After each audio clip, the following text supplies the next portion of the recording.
array of topics, conversation simply. Gonna drop your whiskey bars with the sip hitting fold. Could you pass it? You want more? Another glass, let it flow. Steady pour. Steady pour. Yeah, a steady pour. A steady pour of growing, a steady pour of sharing, a steady pour of knowing. Now pass that Glen Carry. So pull up a chair, grab a glass, and enjoy a melanin-infused perspective with a whiskey twist. Yeah, yeah, a steady pour.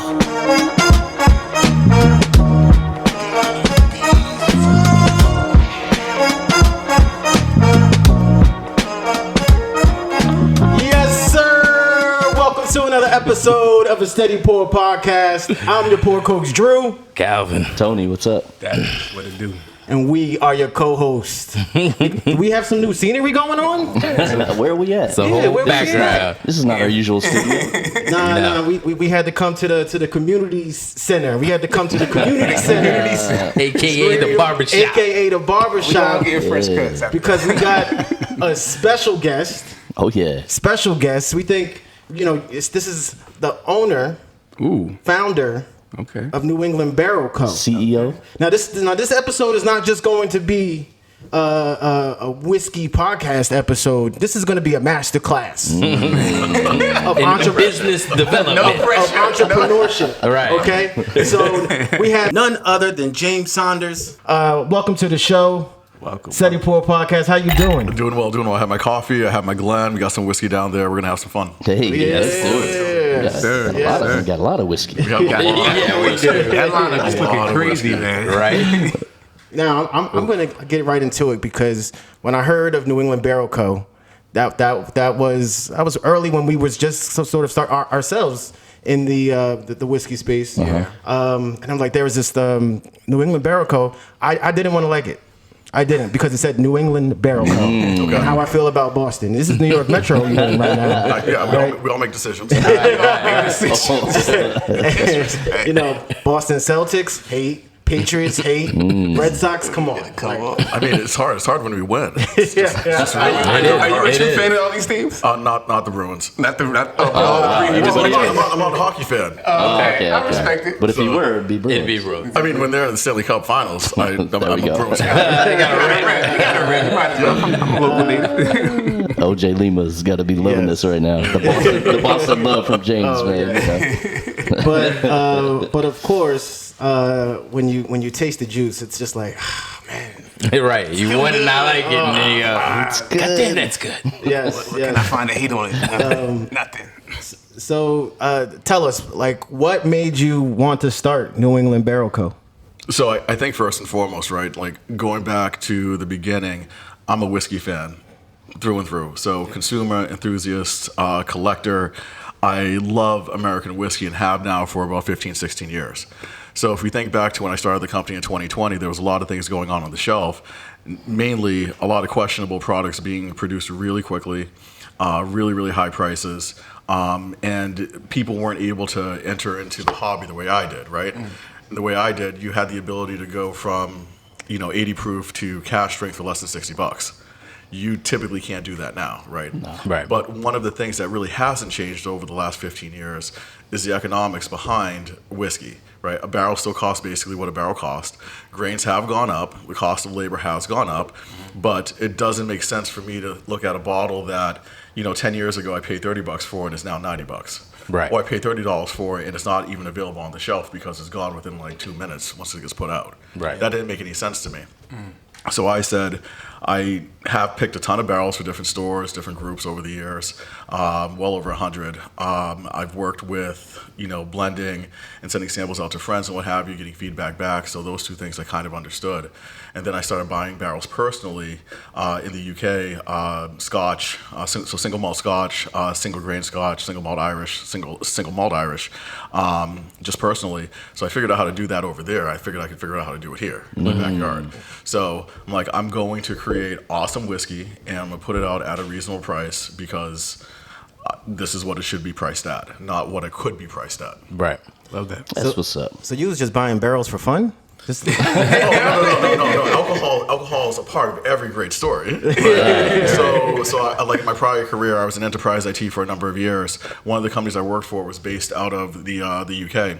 So we were in London doing some type of meeting. I forget exactly what it was, but one of my colleagues who was from there was like, "We're gonna bang out of this afternoon session.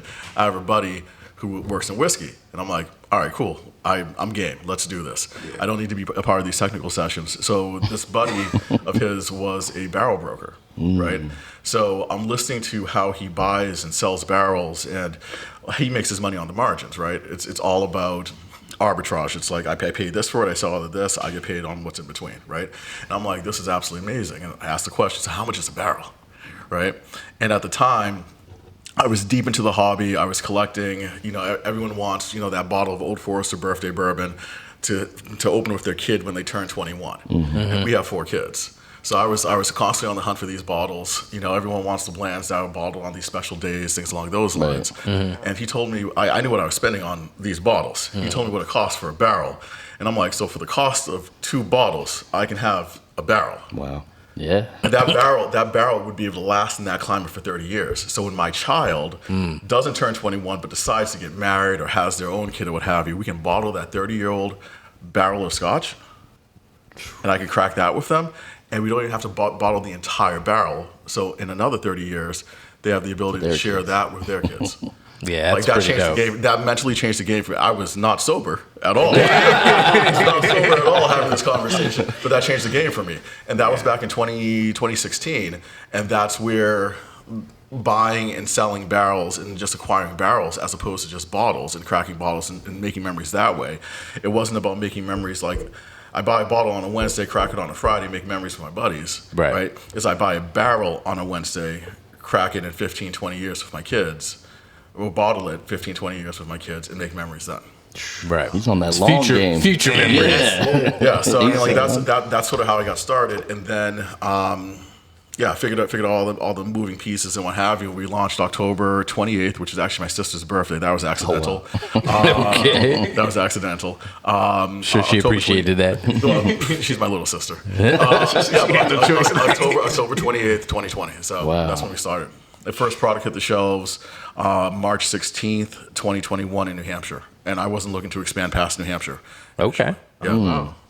Wow. And what was that initial offering? Was it just the small batch? It was the small batch select bourbon, right? So it was our cash strength offering, right? Okay. So one of the things that people were like, they were like, you want to go cash strength first? And I'm like, yeah, I do. They're like, you should probably look at like 100 proof. You should just look at like 90, 92. Someone even said 80, and I laughed at them. What are you doing? Yeah, but I'm like, if I'm going to have a company, the first product needs to be as authentically me as possible. Right. Right. I love it. And the only way to do that would be to release a cash strength offering. Right. And then, we've expanded out from there. Added a rye, added 100 proof for both the rye and the bourbon, and a few special projects as well in single barrels. Nice. All right. So you were long in the whiskey space, whiskey boom. So you said 2016. So I'm just trying to figure out the trajectory here of once you get into whiskey to when you start buying barrels and to when you start creating your own brand. Is there like a time frame? So there is something that I created called the whiskey maturity curve. Okay. So effectively what it does is it maps where people enter the hobby and where they remain, or how they what percentage progresses, right? Mm-hmm. And for the most part, it's all about the consumption of bottles, so the acquisition of bottles. So you have people who get in and they buy all the current releases. That's everyone, right? Mm-hmm. People start with the core 4, right?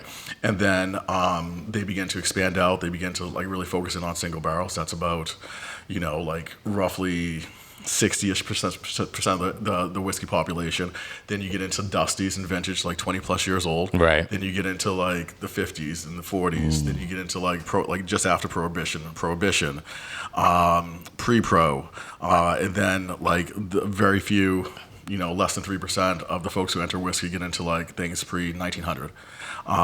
But all along that way, you can enter the barrel buying game pretty easily. So there are a ton of folks all over the country that have barrels.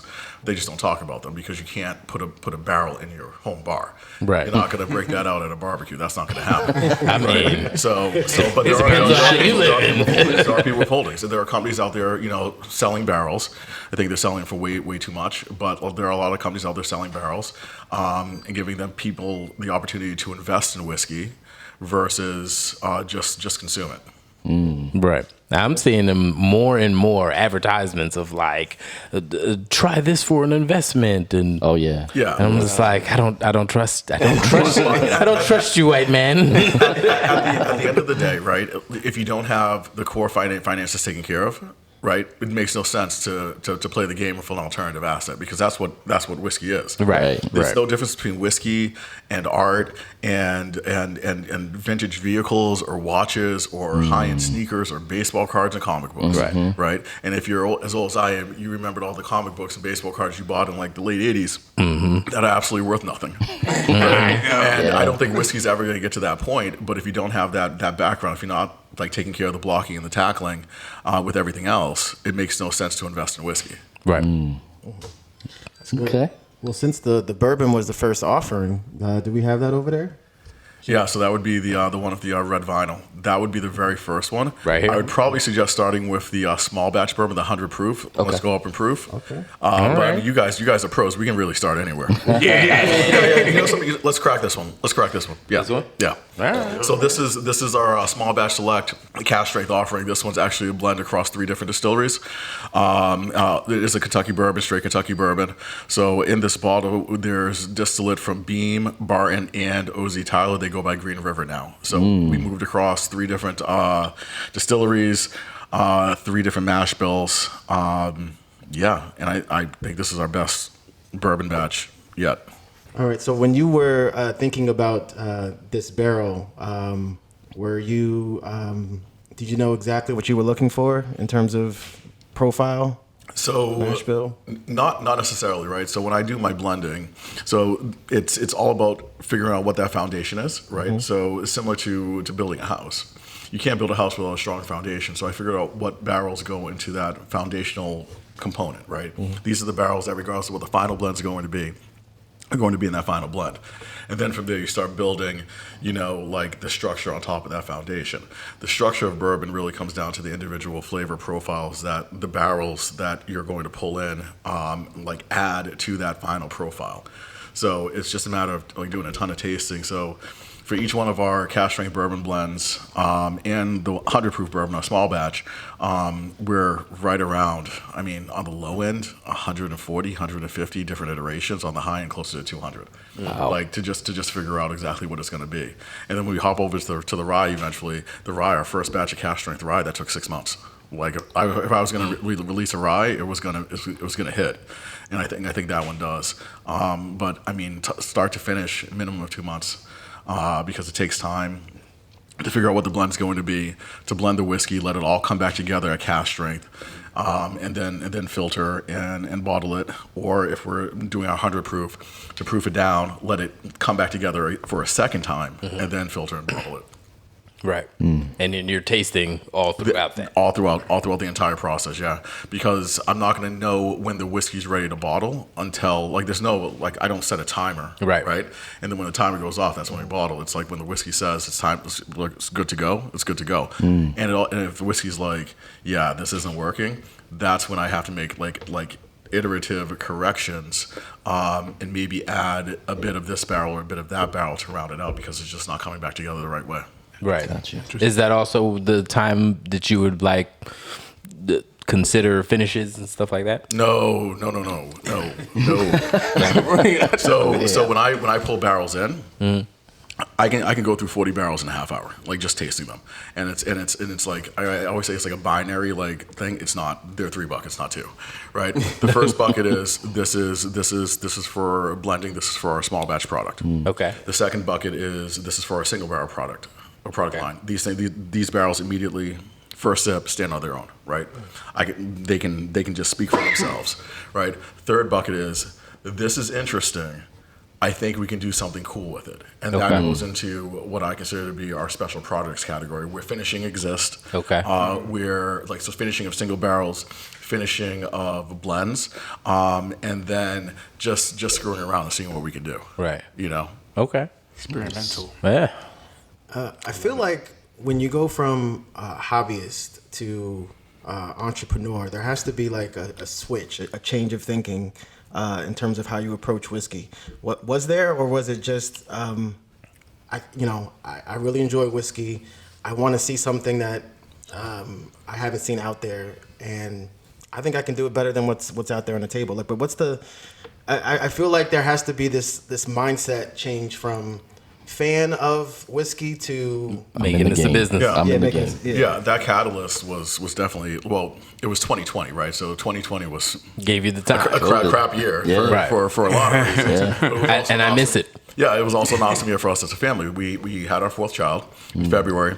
Okay. World shut down 6 weeks later. Wow. Right? All 4 kids home doing remote learning for the rest of that year, that school year. So this was like another, God, it felt like 4 years. It was probably like 2 months, right? And then we kick off September, and the kids are remote learning again at our house. And we had the ability to pod with a group of friends, so we were able to split up the workload from an educational standpoint across multiple adults, and still be safe and do what we were supposed to do.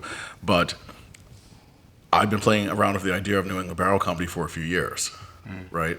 And it wasn't until that time when I was just like, if not now, when, right? So it was my shit or get off the pot moment, and I was like, I gotta go. Where's the TP? So it was like let's do this. And again, it was supposed to start super small, just in New Hampshire, and now we're in 8 markets around the country, and still growing. Nice. You left your career in IT to start this full time. Yeah, that was a fun conversation. I was going to say, how did the wife think? That was a fun conversation at home. No. To her credit, we've been together for a long time. I imagine. Right, a really long time. We started. I've known her since elementary school. We started dating. Oh man, we started dating in middle school. High school was high school. I had a lot of growing up to do. First part of college. But like we've been married now for it'll be 18 years. Oh, nice. Okay. Make sure I'm doing my math correct. She's gonna watch this back. 18 years. She's listening. This July 14th. So when I told her that I wanted to do this, the only real question she asked of me when I said I wanted to go full time into it was, can we do this? And I was like, yeah, we can, because my worst case scenario is a pretty good worst case scenario for any entrepreneur. I go back to my prior career. Right. I can't say without skipping a beat, because over the last 4 years, those were years where just by the nature of being in the space, for as long as I've been in the space, I would have advanced to a pretty senior level. Right. But I can go back to where I was. Yeah. Right. And we're still good. Right. And we also have now a ton of whiskey. Right. So it's like my worst case scenario, my fallback, my like cushion, if you will, was something that a lot of entrepreneurs don't have. Right. But that doesn't mean that just gives me free reign to like screw around and like potentially fail. Right. Right. Fear of failure is my driver, and it always has been. It's not wanting success. I just can't fail. Right. And that's Bars. 43 years of life right there. I love it. Yeah. Mic drop. with your family behind you as you're thinking about it and motivating you through. Is that why on your label? Oh, yeah. They're included on the label. Yep. So Talk about the label a bit. Yeah, so our logo, the lighthouse is a beach that on a beach that we go to pretty consistently. Nubble Lighthouse. It's between Long Sands and Short Sands Beach in New York, Maine. So about 2 hours north of Boston, half hour away from our house. That's my take on Nubble Lighthouse. But the seagulls around the lighthouse, the one sitting on the lighthouse is my wife. Then you have the four other seagulls flying around the lighthouse. Those are the 4 kids. That's awesome, man. So. That's adorable. Yeah, that is lovely. Now when I do tastings and stuff, like people are always like, "So where are you in the logo? like where are you, James?" You're the barrel. Are you the lighthouse? I'm the lighthouse. There you go. That I'll shit on. That's who I am. I love it. That's who I am. That's it. Just taking it. Yeah. Just dealing with it, being quiet. it. Yeah. Doesn't matter if it's raining. Doesn't Sound like matter you've if it's been a hot. dad for a minute. Yeah. Oh, yeah. I completely get it. Oh, man, what are we doing next? We got a lot of stuff to get through. Yeah. Oh my God. That was good though. That was Yeah, Yeah. that was pretty. That was that was really very nice. Very sweet. on Corn the forward. initial. I got a lot of cherry on that. Okay. Yeah. Okay. Initial the aroma taste. of the taste. Yeah. So what's important to point out, right? So both of our cash strength core offerings, so our small batch select bourbon and rye, they're both at like MSRP at $56.99, right? So again, we're not trying to like capitalize on every Fantastic. bottle. What we want people to do is to buy a bottle, enjoy it, buy the next one, enjoy it, buy the next one. Oh, my buddy's into bourbon. Let me get them that bottle as a gift. You know, that's what we want to do. That's the way I think we continue to grow by just putting, again, high quality spirits into the glass at a relatively reasonable price. Because you're more inclined to buy more at that price. Yeah. Than to share it too. Buy one for me, then buy one for your buddy. Yeah, I mean, love that I don't mindset. want any of our bottles to become trophies. I don't. It's kind of pissing me off because I see what's happening with the sequential series, which I think we're going to talk about, and I'm just like, just open the bloody bottle. But you knew it was going to happen. It's gonna happen. As soon as you Awesome put a whiskey. series to it, it was going to happen. I Sorry. wasn't thinking about that. I was just like, this is phenomenal. It's gonna be fun. Like to take people on. Oh, they're having fun. I just can't wait 3 years to see like a set hit like secondary and be like, dude, You know you're going to see it on I'm the be on the cart secondary. coming out at 8 a.m. in the morning, being snatched up in an hour. Like, I can't get me a bottle anymore. He's gonna be more direct on the next one. It's gonna be Open Me Series 1. I might have to steal that. That could be ours. You can buy this, but you got to open it in the store. No closed bottles. That would be fantastic. I mean, a lot of retailers around the country do that. Yeah, wasn't there? You have to open it in the store? Yeah. I think they were trying to have a law go into effect. Someone proposed the law. I think it was in Ohio where they were saying if you For allocated bottles. Right, to get rid of the secondary to market. kill secondary. basically you have to open up the bottle there on the spot. I don't think it's going to pass through, but Probably not. no. But it's an interesting I like it, though. way to look at the secondary markets. All right, where we going next? I would go now. Let's go to so this seems backwards to a lot of people. Like we're gonna go from cash strength down to 100 proof. Right. Right. This one? Yep. That one. With it. But I am a fan of doing it. Like I mean, whiskey should be consumed at any. Like people worry about cleaning their palates after drinking this, that, or the other thing, like washing cleanse. You just You are never drinking whiskey on a clean palate, Right. like personally. True. Like no one is. Like I'm not having a pour and then like drinking some water, eating some oyster crackers. Like that's not smelling coffee. I'm drinking coffee, but like I'm like sniffing coffee beans. leave pass it around. Yeah, I'm That's just like good. no one's doing that. No one's I'm doing gonna that. So chocolate. it's all good. Nice. Can you talk about the bottle shape and like how you came to just how it looks aesthetically? Aside from the label. So I mean, I wish classic wine. I wish Yeah. I could take credit for this. This is a pretty much a standard like whiskey bottle. Yeah. Within the market, this is also a wine bottle too. Right. Yeah, it does have a wine look. But at the end of the day, with all the bottles I have, I've been lucky enough to collect and open. I normally have, outside of New England Barrel Company, right around 250 bottles open at my house. It comes at a premium. So if we're looking at a bottle that does not fit properly on my shelf, that bottle pisses me off because then I have to create space for it. Right. Right. Versus a bottle like this, where it's a 3-inch diameter, it's 13 inches high. It fits perfectly with the vast majority of my bottles, and I know I can go 4 deep, 8 across on all my shelves. Right. So the vast majority of the bottles that I have on those shelves are bottles of similar shape to this, and we can think of like a number of brands that have like similarly shaped Yeah. bottles. Like and it's not like a few; it's a lot of brands. But then we can think of the brands who have bottles that feel like they're like this wide. Right. You're like, what do I do with this? Right. I mentioned Old Forester birthday bourbon. Hate putting those on shelves. Not on shelves. Not on shelves. You mentioned it's completely bland. pointless. I could fit like 6. Right. Might as well be a Willet pot still or something. Yeah, it might as well. Oh my God. Oh, crazy ass bottle. Get out of here.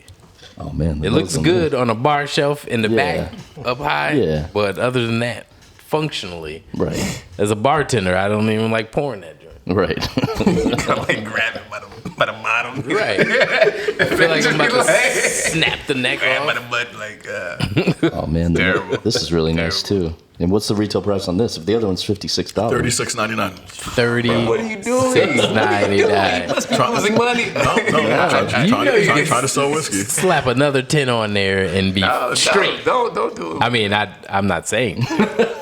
I don't think he's planning to. He's, it's good. I heard That's there amazing. was this a rumor that there was a store that priced your bottle more than what it should have, and it actually ended up like selling more? Yeah. Yeah. Really? Yeah. So there's a large national chain that in one of our markets, we entered a new tier of like supplier for them, and the margin that they needed required them to. Because I wasn't going to change my pricing. Right. I think my price is pretty damn good, right? They ended up making the bottle more expensive, and we sold significantly more at a higher price point, which, so they were on the shelf at $61.99. So it's a $5 more a bottle, right? Mm-hmm. And I'm just thinking about this. All right, so I have a large sample size here because this was across multiple locations in a specific market. I'm like, So I could like legitimately do this, right? Make a bit more margin, or just say screw it, make them happy because they're getting significantly more margin, and we get better tastings, we get better tasting slots in terms of scheduling, and we get to the ability to expose more customers to our products. That was my justification for not changing our price. The folks I lean on as like advisors, and, they were like, mentors, what have you. They're just like, yo, what are you doing? Literally leaving money on the table. The DNA of the company. I know what our margins are. They're very healthy. I don't need to like squeeze every drop of blood out of this rock. Let's just continue to do what we're doing. Not to mention this is one very important account, but like it's one account, whereas everyone else around them, like the more independent accounts, the regional chains, have us at closer to our MSRP, and they need the help, right? Because the independent liquor store is struggling around the country. Mm-hmm. They are, and they have been for a number of years, believe it or not, regardless of how much we buy. Like the math for them has shifted. Right. And see, it's stuff like that, and I'm just going to speak for myself, but that you have created a fan probably for the life of the product is because I get the privilege of seeing the level of integrity from a company perspective I appreciate that you rarely see. Right. Yeah. In business, period, but let alone whiskey. Yeah, I mean that's been a part of my career from day one, right? So even in IT sales, and a lot of people have this image of like this unscrupulous like salesperson, right? I was incapable of selling a product that I did not believe in. Right. So I mean, if you just check me out on LinkedIn, there are companies, like there are stints where I spent 6 months. And in those 6 months, I realized the product didn't work. Not everyone. I'm not like, not everyone. I don't want to get sued. But there are instances where I realized the product didn't work and I couldn't stand behind it, and I couldn't talk a customer into rolling it out, knowing that customer is putting their career on the line, right? Putting their reputation on the line within their company, and if it didn't work, it would be hurting them, right? So I'm out. Can't do it. Wow. Can't do it because I knew I would always be able to find a job. That wasn't the issue for me. Like I'm pretty good at what I did, and I think I'm pretty good at what I do now. So it tastes like the proof. If you can't look yourself in the mirror, it's not worth it. Right. So, and unfortunately, more and more, it's becoming more and more easy for people to look themselves in the mirror and to kind of like dance around. Right. Still good. It's just $5 more. It's just $10 more. It's a slippery slope. Yeah, and it happens quick. Oh, it definitely does. The second you let yourself start thinking about that, the second you begin to compromise your integrity, whether it's by compromising the quality or the quality of the product, or looking to make every last dollar, your mission changes. Right, you start living up to or start working towards an ideal that's not germane to who you were. Right, and that's sad. I see it all the time in this space. I see it in other industries as well, and it's just sad when I see it happening. It becomes more about the profit and less about the product. Yeah, and if it's not about the product, then it's definitely not about the people. Right. Greed is a powerful emotion. Absolutely. 100%. I love that. On that note, Speaking deep. of quality, how when you think about the sourcing process, right? How do you ensure who you source from and what type of barrels do you get? Yep. And I imagine that especially when you first started, they probably threw like the first couple of barrels at you, thinking that you would buy that. Like, how would you determine which one was for you? 'cause I'm sure you had to say a lot of no's. Oh, I said a ton of no's. So what's funny is when you start, there are very few distillers. Well, when I started, the market may have shifted a little bit. So I'm not sure if someone coming into the game now would be able to like buy 12 barrels from someone, like 16 barrels from someone, like a distillery. Yeah. I wasn't able to in 2020. Distilleries were like, you just want like you need to add zeros, not a zero. You need to add zeros, to it, right? And I'm like, yeah, I can't buy 1,200 barrels. Right. That's not going to happen. It's not going to happen. Not going to happen. Especially at 2020 prices. So I ended up working with like some barrel brokers, and I called around to a number of barrel brokers.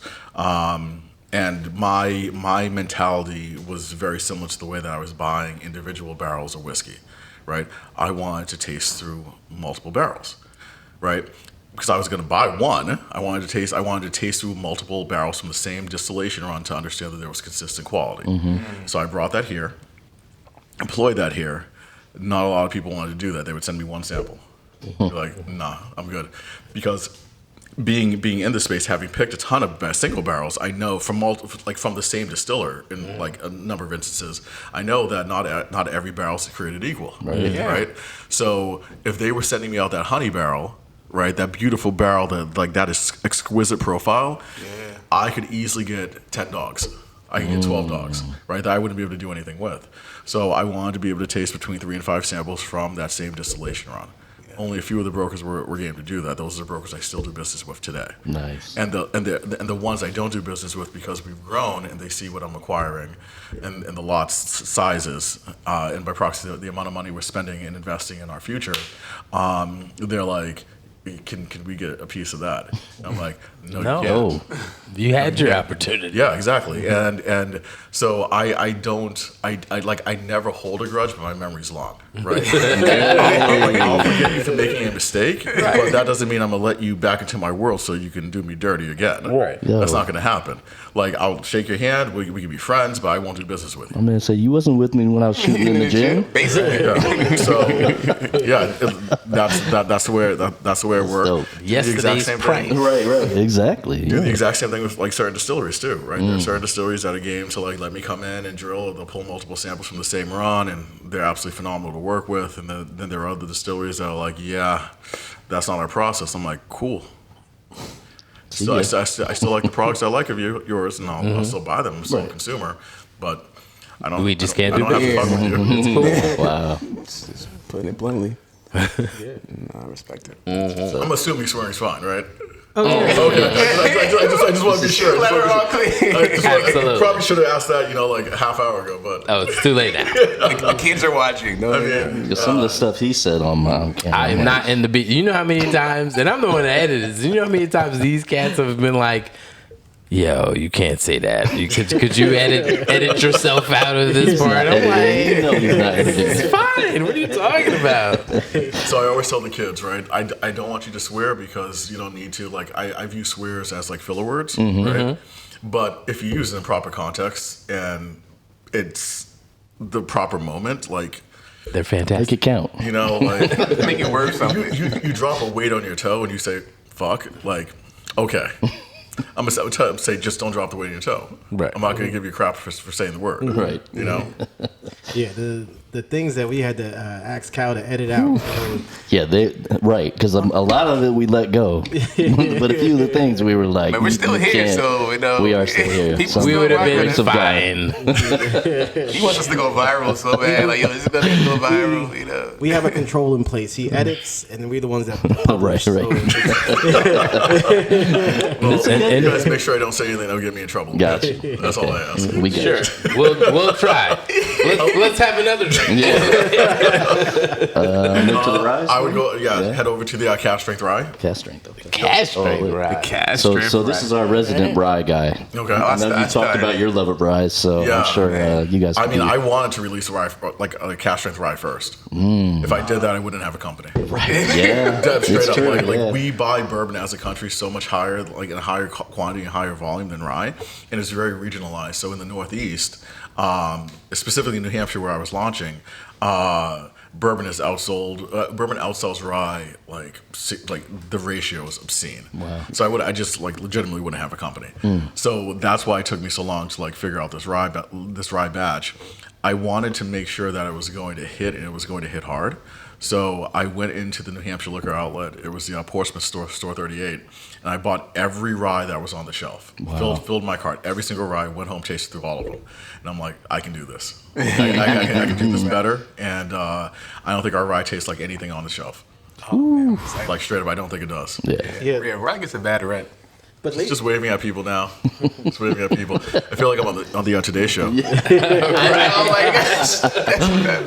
They're probably drunk. So is this a? they're probably Yeah. drunk. It's Friday. You know, It's about that time. yeah. Probably coming from that concert. Can you speak on this blend? You said the other one was 3. Oh, this is straight up 95.5. 95.5, Like okay. MGP. MGP, Now, wow, okay. one of the things, I don't think this tastes like a 95.5 MGP. So my I don't want to say my control because that's not because I wouldn't be able to control for this, but I guess my true north for this blend was the old overhauled ryes from Broadford. The Broadford distillery, I believe, closed in 1954, Broadford, Pennsylvania. But the old overhauled ryes are some of my favorite dusty or vintage ryes. I wanted to create a similar profile, leveraging 95.5 rye from today at cast strength. And one of the like obviously a lot has changed between like the late 40s, early 50s. Right. The grains are different. Like Big Attic has taken over. We're using younger trees as well, like in terms of like the oak in the barrels. So this is as close of an approximation as I could get with what I was leveraging. Now, with that being said, there's a ton of amazing ryes coming out all over the country from a number of craft distillers that are going back and leveraging heritage grains. So I absolutely love that, and that is one of the things that I hope persist, even though we're going through, this like quote unquote whiskey glut, and there's a lot of pain in the craft like distilling space. Maybe not so much from an NDP standpoint. Non-distilling producers, but there's a lot of pain out there. So I just want these guys who are really pushing the envelope and doing it right and making the investments to survive. Absolutely. Yeah. We've definitely leaned into finding more of those craft gems, that people aren't really knowing about, and kind of like making that a mission to push that stuff. Oh yeah, no, because it's really important, especially right now. Oh, absolutely, with how the game absolutely. is, so. It's very few of those folks that actually like break big, right? So you look at like the mark, you look at like a Ben Holiday, right? All their distillate, so they sat on that stuff that what is it, soft red wheat? Yeah, for like 6-7 years. Yeah. Just continue to lay barrels down, doing their thing, and then they came out, they hit hard. They hit hard. Respect the hell out of them for that. Yeah. Don't know them at all, but I respect what they do and the product they put on the shelf and the price point they put it on the shelf too. Oh yeah, Right. it's very solid. Yeah. This is really nice though. Yeah, it's you still get that spice, but it's softer. You know what I mean? Yeah, It doesn't hit you so aggressively, but you still get the flavor. Yep. Yeah. I think that's why rye gets a bad rep because of that spice people don't like. Right. Yeah. This has like a nice level to it where it's not like, oh my gosh. So I'm gonna take that a step further. Say it again. I'm gonna take that a step further. Right? I think a lot of people are exposed to Canadian rye before they get exposed to Right. American rye. Right. Like your whistle pigs that people don't realize. So like that would be like painting. All right, so a lot of my analogies like go back to cooking, right? I'm gonna get in trouble with my sister again. Right. So this is like having my grandmother, my mom, my aunt, and my sister make the same dish. Okay. Where's it going? There are certain things that can't be duplicated, right? There are certain processes that you can like learn, you can try your best to understand, and you just can't do it. My girl would say it's the flick of the wrist. Oh, there you go. I mean, You either got it or you don't. there you go. So they can follow the exact same recipe, it will come out completely differently, right? With rye, you can't, like, if you're drinking Canadian rye, it's a certain profile, and Canadian rye is typically cheaper. It's a lower cost product than American rye. Whistle Pig did turn that on its head a little bit, over the years. But it's a completely different profile than American rye. 95.5 from MGP, like 95.5 from Kentucky, Tennessee, some of the barely legal stuff, like 51% rye, 62% rye, like the low rye whiskeys coming out of this country are absolutely phenomenal. And people typically don't find those because producers are afraid to put them out, right? So I think rye has a bad rap. If you blind people between bourbon and rye, you would be shocked at how many people pick rye, especially the people who are like, I don't like rye. And I'm like, yo, your top three were all rye. Wow. They just see rye, and it's a mental thing at that point. Exactly, it absolutely is. It's like telling someone, like, during a tasting, I taste this, so I don't give tasting notes during barrel picks. I hate giving tasting notes, period. Because the second I tell you taste something, you're like, oh yeah, there it is. The old inception. It can be completely off base. I'm like, yeah, no, I taste raw oysters, Tobacco, and Tabasco, and they're just like, oh yeah, I get that spice. I'm just like, what are you talking about? Like, I just made that shit up. This is 80 proof. There's no spice. Right. We are drinking bourbon flavored water during this tasting right now. People just making up stuff. Just saying whatever comes to mind. It's like, oh yeah, I get that. I'm like, no, you don't. No, you don't. Getting the ocean now. Stop lying. Yeah. I put the glass to my ear. I can hear the Atlantic. No, not at all. You're not hearing anything. You're not hearing anything. He's spitting right now. There are no waves in your glass. Then the zero, except the ones that you just swallowed. It's the mob mentality mindset. Like, you could just say whatever, and people just like, Yeah. No, but we found that to be true with the tasting that we did here. Most of the people, their number one was rye, and most of the people were surprised that was their number one. Yeah. Right. So I mean, at the end of the day, people just need to drink more. Yeah. Hey, cheers to that. Yeah. on that note, they need to just drink more. So you alluded to it earlier. Can you tell us about what the sequential series is and what made you think about that? So the sequential series was a special project that we launched publicly this year in 2025, but it really started back in 2021 with one of my core groups, Honor Among Thieves Bourbon on Instagram, where what I wanted to do was to understand what would happen to whiskey from a single barrel that you bottle a bit at a time, right? So we started with a barrel, and I bottled 3 bottles per guy. There were 18 guys in the group, so you do the math. I've had whiskey for year 1. And in year 2, we bottled 18 barrels. In year 3, so 2024, ended up bottling 18 bottles as well, right? Just to see and understand how that whiskey would change and continue to mature in the barrel, with the only change being the additional headspace or room from pulling the prior year's bottles out, right? So the sequential series, rye, we released the first bottles in the set this past February.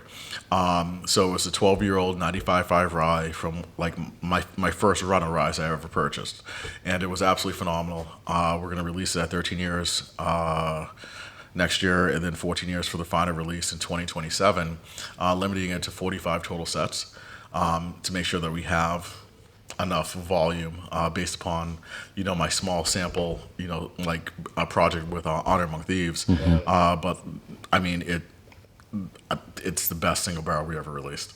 Like straight up it is. Like nice. And I love all of our single barrels. They're in the program because they pass my palate first, and then they pass the palate of like whatever group or liquor store picks them.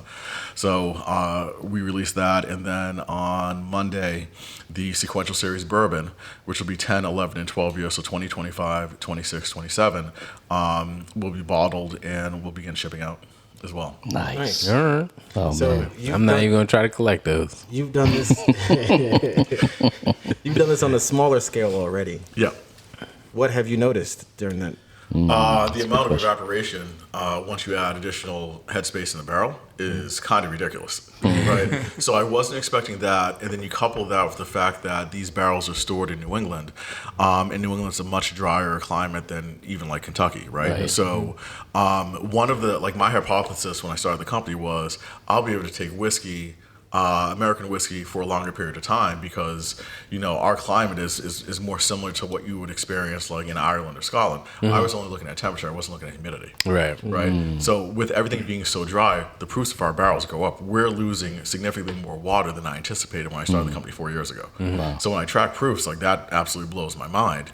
Because I have a barrel that will show up when it's like 3 years old at, I don't know, 124 proof, right? And by the time, like now, 7 years old, I'm like, this thing's pushing like 130. And I'm like, I lost a ton of That's a lot of water. like that angel is drunk. So she took her share.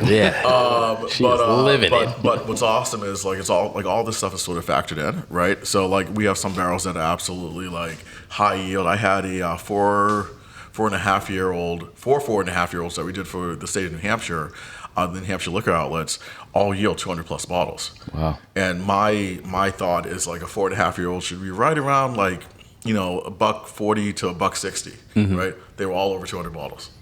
Every barrel. So I was like, yes. I was stoked. I was beyond excited. But I also had like a 7-year-old. Actually, this was a Liquor Junction release.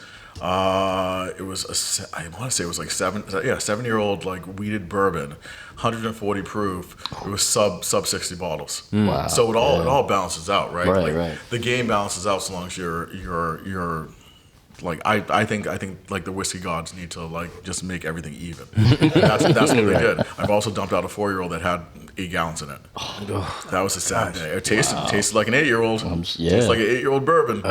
But it was 20 bottles. Wow. So That hurt, man. that hurt. That was Did you just keep them all? Most of them. I mean, we don't have to talk about that. I mean, like there were a lot of friends that were really happy. I'm sure. I mean, they were samples. They were samples. Yeah, They were right, samples. right, It was all R&D. It was all R&D. That's funny. It's hilarious. Should we move to the small batch? Or Small batch rye. Small batch rye? Yeah. That's this one? Nope. Last one over there. Oh, okay.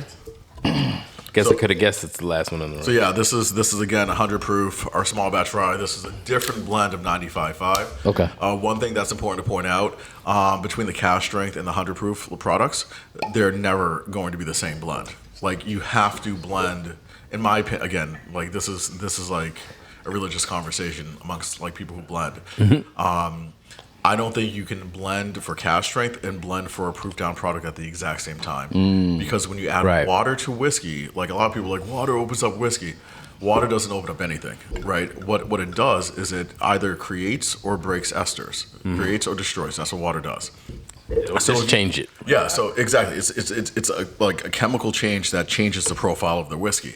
So if you actually like have a thermometer that's sensitive enough in the whiskey when you add, like prior to you add water to it, and the water in the whiskey is the exact same temperature, the chemical reaction causes that whiskey to increase temperature.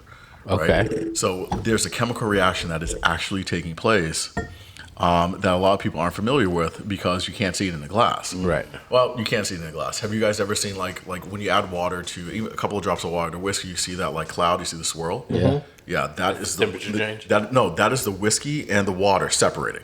Wow. That is, Okay, like, yeah. those makes are the sense. chemical bonds breaking. Right?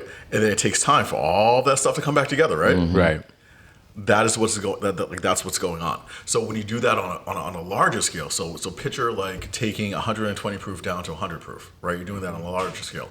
Anyone who does that in the same day, there's no way. There's no way. Right. There's literally no way. Because you haven't given it time You haven't to given it time to come back reblend. together, and Right. that's why when you have like some of these like small batch products that taste like muddled, like they're, and you can like taste like the different layers in them, right? That's the whiskey not being given enough time to come back together, because that process isn't completed in a bottle. It's impossible. Well, it's not impossible. Right. It can't be completed in a bottle, but you're missing different like flavor components of that whiskey because they went into a different bottle. Right. Right. So Right. Just like things to think about. I love. You know what? One of the things that I love about whiskey in general is that it is this very unique blend of science and art. Yes. Absolutely. Right, because there's so much science and it's so particular in it. The numbers and the, you know what I mean, the chemical breakdowns and all that is very sciencey. But then there's so much that's just not in your control at all, and it just winds up being what it is, and that's the art part. And there's so much of that too, because what is it, like 70 to 80% of the flavors are coming out of the wood, and you have no idea how that's gonna. Right. Like you can like have an idea, right? Like high level, right? But I mean, like it's significant degrees off, right? At times, right? You can have two barrels sitting next to each other. One can taste like a banger, and one can taste like a dog, right? It can absolutely happen. But like I will never say anything negative about distillers, because I can't distill, and that's science, right? And a lot of the blenders, or the tasters that exist in the space now, they're food scientists, right? It's gone from, hey, I can do this job because I drank a lot, to like, I can do this job because I went to school for 6-8 years to study this stuff. And I also drank a lot. Right? So it's really interesting to see how like the entire industry has shifted over the last like 10 to 15 years, where a lot of the institutional knowledge was generational, and now a lot of the folks who are in charge of like the distillation processes at both large and mid-sized distilleries and even small distilleries, they trained academically for this, right? That's absolutely crazy to think about when you think about like a lot of the stories we see with like, I'm the 7th generation master distiller, right? Like these companies have been handed down across families and generations for 4 generations, and that's beginning to shift, especially as a lot of these larger brands have sold to larger companies, right? There are only a handful of, can I even say a handful? There may be 1 or 2 really large distilleries that are still independent. There may just be 1 now that I think about it. I'm trying to think. Is Jim independent? Jim Beam? No, they're Suntory. Yeah, Beam Suntory. Yeah, Suntory. I mean, they're still. Well, they operate independently, but like That's where I was trying to like. I hear what he's saying. But you have products like Legent, which is like a collaboration, that came from them, right? And they like. And I like, again, I absolutely love Jim Beam as a product, right? I love Booker's. Booker's was the first cask strength bourbon I ever tried. Oh wow! Right? Okay. So it was a gateway for me to cask strength. But I mean, like, like there are multiple hands to the cookie jar over there, right? Right. The only one, and again, after like this is my 4th pour, the only one that like large one that I can think is like truly independent is Seven Hill. Yeah. Okay. Right. Yeah. I think you're right. Like I can't think of anyone else. No. Like Brown Foreman owns Old Forester. Right. And they're publicly traded. Right. Campari owns Wild Turkey. Right.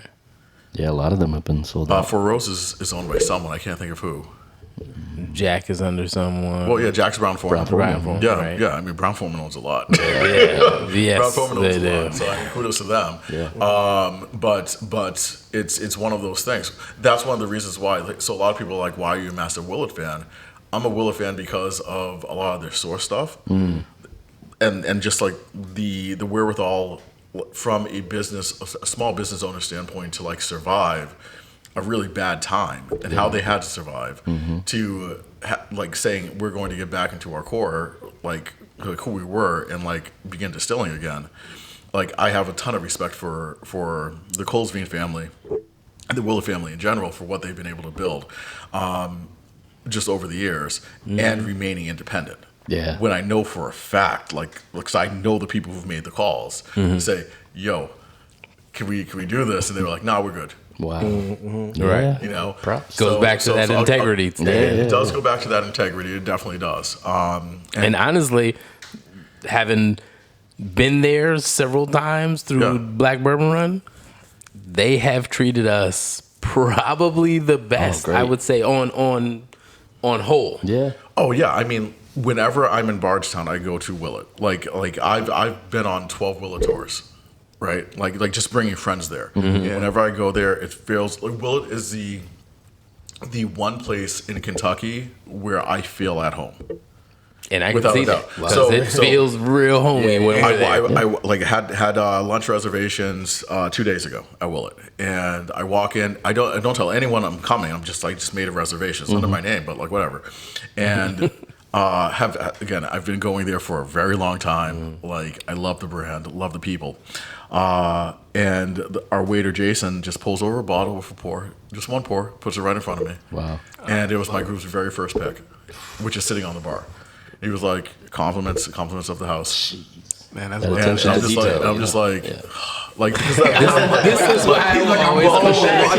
I mean, it's an emotional pick because it was our first pick there. Yeah. And, and my group coalesced around Willet, right? So I was like, this is this is it. And then like Andy Pope, who you guys know, came over, just gave me a massive hug. I saw Josh, who you guys may or may not know, and it was just like it was like I was home, right? It was like I was home. Yeah. So yeah, I love what they've been able to do, and hopefully, over the course of the next, decade or 7, my family has the ability to like do something similar in this space, albeit up in like the New England area. Okay. Yeah, no, we had a really good time at Willet when we was out there for Every single time. I mean, especially the first time it was. I was not expecting that. The first time. Oh, the burgers. The burgers, and then just the whole vibe. It was playing 90s. I had so many clips of you dancing. Right. Bro, I was not. I just wasn't expecting out there in the middle of Kentucky. We didn't know, I loved the dinner last year. Yeah. But I really I need to talk to Paul. I'm like, you need to push these guys. Yeah. I've been lucky enough. They can to do more. Have amazing meals all over the world, right? Like prior career, traveling with my family. The absolute best meal I've ever had in my entire life was an Asian fusion menu that they put together for one of our like Honor Among Thieves events, and it was better. It was better than some Michelin-starred restaurants that I've been to and spent significantly more at. Wow. Like these guys, that kitchen staff is one of the most talented staffs I've ever seen. Their ability to flex is insane. It's insane. Like, watch this. For me to have like my best meal ever. I live in Boston, have spent a ton of time in New York, Philly, DC, Miami, Vegas, LA, San Diego, Napa. All the food meccas. Best meal I've ever had. Wow. Kentucky. Crazy. Bardstown, Kentucky. Crazy. Bardstown, Kentucky. Wow. Gotta meet those Population, I don't even know what. No, BBR4, they had burgers for all of us. The burgers are not easy to get there. They make, a couple a week? I'm telling you, Paul needs to push these guys. Yeah. So it was great though because it was the first time. Right. Oh no, absolutely. Yeah. The burgers were kind of a standard. It was fantastic. They're like the chicken thighs that they used to have, phenomenal. I was pissed I got rid of those. Gotta keep it innovative. I mean, I even I just ordered a ton of stuff. Yeah. Like their cashews, phenomenal. Really? Phenomenal. They do nothing wrong. They do nothing wrong. The cashews. I don't even know what's on them. I love them. 2 orders during lunch. I didn't know they had cashews. I had no idea. But that level of consistency, that level of quality. At a distillery level, especially like from an independent standpoint, doesn't it really exist? So like they are like sort of like what I aspire for us to be. Wow. Down the road. Okay. Right. Willet North. Okay. I mean, Drew, if you guys want to strike a deal, just holler at me. Let's do it. Brett, you too. Let's do it. That's awesome, man. When I hear you talk about just the I want to say like the chemistry behind all the whiskey in terms of the blending. When I hear you talking about the barrel picking process and who you work with, barrel brokers, setting your price margins, I feel like that's not something that you just know off the top of your head. I mean, you went through that experience, and I think I heard you say before when you said when you were starting out, you said it's not necessarily capital I'm concerned about. It's expertise. Yeah. So what was that like, and where did you get your expertise from? So there's really two parts to this, right? So I went to a super small business school just outside of Boston called Babson College. Babson has been for the last few decades the #1 entrepreneurial school in the country. Wow. Period. Okay. Like bar none. Babson College. Isn't it like the 3 Bs? Babson, Bentley. Babson. Well, there's one B and then the other one. So there's Babson, and then I mean, like depending on who you talk to, there's Bentley and there's Bryant. Okay. But like Babson's clearly That's the number one. one. Babson's clearly number one, right? Football team's been undefeated since 1919. We don't have a football team. We don't have a football team. I was just about to say. My school says that too. Yeah, we don't have a football team. But what we do have is a number of businesses that started on the campus that you guys all know, right? And a ton of folks that have been senior in some of the most key startups over the last 20 years, right? Our entrepreneurial center is the Arthur Blank Center, the CEO and president of chairman of Home Depot. Oh, right. wow. Okay. There are stories of how he was looking to expand his family's business, which was a small hardware store chain, super small regional hardware store chain, when he was getting his MBA at Babson, and he went to a few students, and I haven't validated this, so this could be like a tall tale or what have you, right? But went to a few of his classmates and said, "Hey, I'm looking to raise X amount of capital," and some girls contributed like $10,000. And they are multimillionaires because they invested in Home Depot. Wow. Like in the 70s. Wow. Right? So like this is the mindset. Like year one, you have an entire year class where your entire goal is to learn all the key business like foundational areas. And then second half of the year you're running a business. And your grade is based upon how that business goes. When I was there, a 25% attrition rate year one. Wow. 1 in 4 kids did not come back. Wow. Okay, so it was business boot camp. So that allowed me to understand the core tenets of business before I graduated and entered into the workforce. And then having worked with a number of startups over the years, understanding how important the gross margin was, because that allowed you to do all the things from like a sales and marketing standpoint, R&D and what have you, to make the investments back in the company. I understood all that. What I didn't understand was whiskey and how to make how to make that into a business, right? Because I had no experience with that. So my first 2 years in the space, I was doing pretty well, right? I was exposed to, and I'll give Fawn Weaver over to Uncle Nero's a shout out. She introduced me to some pretty key folks in my Nebco life. And I ended up hooked up with an organization called Pronghorn.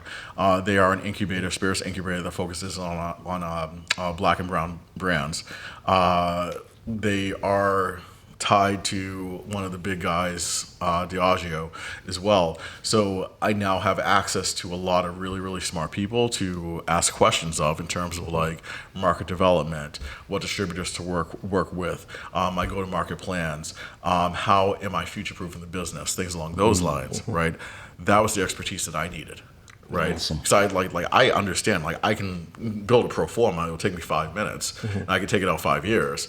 But the numbers may not make the most sense, right? I can get all the categories down. I can build all the formulas. I can do all that stuff. But I don't know what it means, or I didn't know what it would mean to go from New Hampshire, and Massachusetts, and Michigan, and California to Florida, or to New Jersey, right, or to New York. Do I focus in on the entire state? Because I love Midtown, but does Midtown make the most sense from a whiskey standpoint?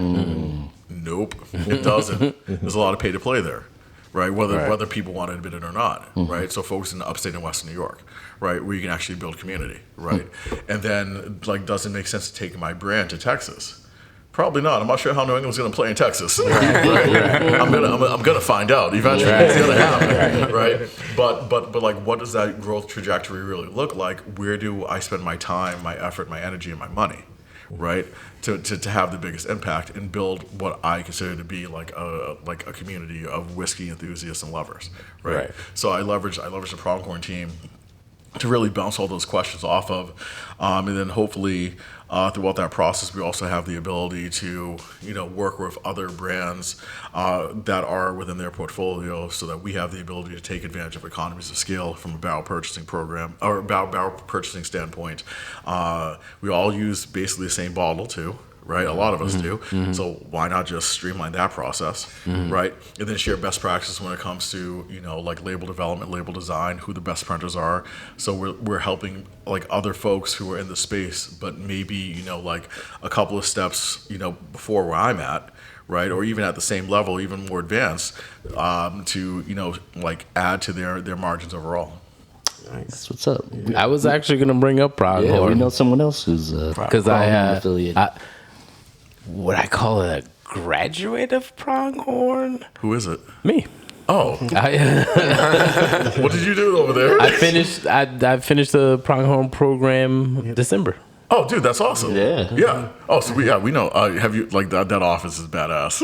I haven't been there. Really? Yeah. Because when they did the live, like at the end, it was in the middle of the workday. I was like, I can't. You're gonna have to take a day off. Yes. You have One of these days we're gonna have. You guys are gonna have to take an afternoon off, Hey, and just come over, because one of the cool things is at 5:00 the bar opens. Nice. And it's their office is currently in the Diageo office at 3 World Trade Center. Okay. So it's the entire Diageo portfolio. Wow. Oh no. Okay. So I mean, Take that day off. I'm not going to say I had Mac 30 there as a pour for free, but I had Mac 30 there as a pour for free. So like. I'm not saying I can do that for you guys. I do not have that juice. Okay, not in that office. I'm such a small piece of something tangentially tied to. Right. I just know that I am not capitalizing, leveraging the Pronghorn affiliates and network as to the best of my ability. I know I'm not. Yes. I am not. Not yet. Yeah, And we're gonna get there. I'm trying to figure out really where we want to grow as a company, so that way I kind of know the right questions to ask. But yes, there's someone. I mean, like, keep it in, edit it out. I absolutely love her. Tracy Franklin. Okay. Spirited Tracy. Oh, yeah. So she's now a part of Pronghorn, right? So you see her working she blended at like Edmund's Honor, like the Pronghorn like brand. Tracy's awesome. And she started like on Instagram, like doing her thing. She went through.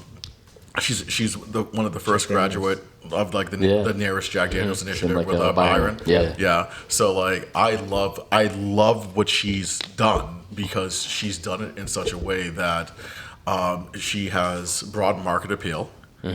But at the same time, she knows who she is. She knows who her community is. Yeah. And she doesn't shy away from like either of them, right? And a lot of times in a lot of spaces, you have people who sort of forget where they come from, and right, wrong, or indifferent, it's sad. Right. It just really is. But she knows where she's come from. She is like one of the most genuine people you will find on the internet. Period. Wow. She is who she is, and I love that about her. Yeah, we gotta see if we can get her on an episode, man. Yeah, gotta talk to her for sure. Yeah. I mean, minimal. Yeah. Well, I mean, yeah. Because I want us to get into this whiskey space Absolutely, a little deeper. I mean, yeah. I've been trying to push these cats. So they're not. I mean, like, again, it's one of those things. They're thinking right? about it. You can start super small, right? Like, you don't need to like buy 1,000 barrels. Yeah, no. In fact, I would just say wanna don't do buy Jersey. 1,000 barrels. If you can finance 1,000 barrels, do that. Right? Like, just make sure the cost of capital is low, right? Or as low as it can possibly be. But I mean, you start with like 4, 6, 8 barrels. Always buy barrels in groups of 4, because 4 barrels fit on a pallet. You pay the same amount of freight regardless. Right. Just FYI. Educate. Never buy 1 barrel. It's stupid. Right. Always buy in lots of 4. or groupings of 4, multiples of 4. That's the word I'm looking for. And then all you have to do is just like contract it, find someone to work with and contract out all the production. Right. If you do that, you're golden, right? And then you can figure out if you have like something that you can like scale up at that point, right? So look at like that small scale as your test bed, right? That's your R&D. That's you trying to figure out if you actually have something. And if that hits, like I didn't know I had a company until like, so we hit the show like it was March 16th, 2021. We sold out in New Hampshire in just over 8 weeks. Wow. And during that time, I had a distributor in Massachusetts call me up and be like, "Yo, have you thought about Massachusetts?" I was like, "Nope." Not at all. But I'm like, Massachusetts is like, I could be in Massachusetts in like 30 minutes. Yeah. Like all good. Like, let's do this. And I blended up our second batch, released that in Massachusetts. And we started to like get more recognition and started to like take off in certain accounts. And I'm like, how do I scale what we're doing? How do I do what we're doing in these individual accounts to more accounts within Massachusetts? And then I had to start thinking about it like a business as opposed to a hobby, right? And the second I started to think about it as a business, I understood the time commitment and the potential for the business to grow. And that's when I had the conversation with my wife, because I wasn't fully being effective at my day job or at New England Barrel Company, my hobby. You had to choose a path. Right. So it was like I could either continue down like the path that I was on with my day job and my career and the comfort that brings. and I would have like we would continue to have like a pretty solid life, like and do it and be able to do the vast majority of things we wanted to do, or I can try to build something that was mine as opposed to work with a bunch of startups where I was helping people realize their dream. Right. Next time on A Steady Pour. But while we're here and we're effectively having communion like across this brown water, and I'll pull whatever bottles out. If a bottle's open, doesn't matter when like what year it was like distilled, what year it was barreled, what year it was bottled, doesn't matter. If it's open, it's free reign. Women have a better palate than men. Cannot contain cachaça because I would not drink anything on Verona finished. A well finished rye trumps a well-finished bourbon for my palate. Or can you like distill it again and remove the alcohol from it and make it a You're wild. He said no. You mean make it juice? Yes, exactly. Well, that concludes this episode of